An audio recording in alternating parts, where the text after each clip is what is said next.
అని అనుకుంటున్నాను.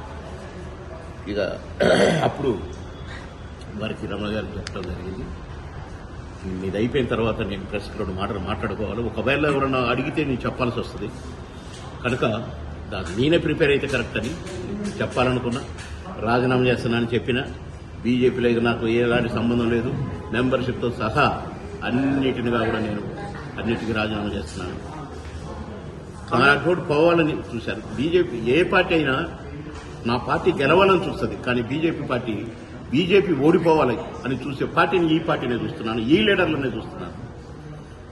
బాగా పనిచేసేటోళ్లు కావాలి, పని దొంగలు కానీ వెధవలు కానీ పోవాలని కోరుకుంటారు. కానీ ఇక్కడ వెధవలు కావాలి, మంచిగా పనిచేసేటోళ్ళని నిలగొట్టాలి, బాబోళ్ళు లాంటి నిలగొట్టాలని ఇదేంటో ఈ టైప్ ఆఫ్ స్ట్రాటజీ ఉన్నటువంటి బీజేపీ పార్టీలో నాలాంటి వాడు పనిచేయడం కష్టమని డిసైడ్ అయ్యి రిజైన్ చేద్దామని డిసైడ్ అయ్యాను.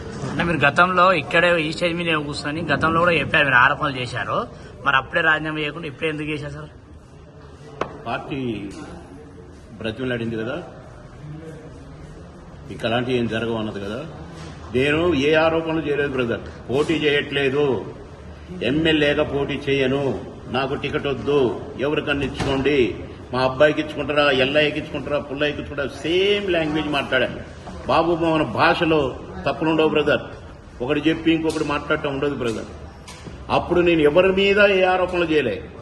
నెక్స్ట్ ప్రెస్ మీట్ ఉంటది, రాంబాణం వదులుదా అని చెప్పిన, కానీ నెక్స్ట్ ప్రెస్ మీట్ ఇదైంది.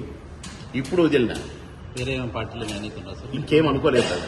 ఇప్పుడు రిజైన్ చేయాలనుకున్న ఫస్ట్ నాకు నేను ఈ కంపులోంచి బయటికి రావాలి. That's all.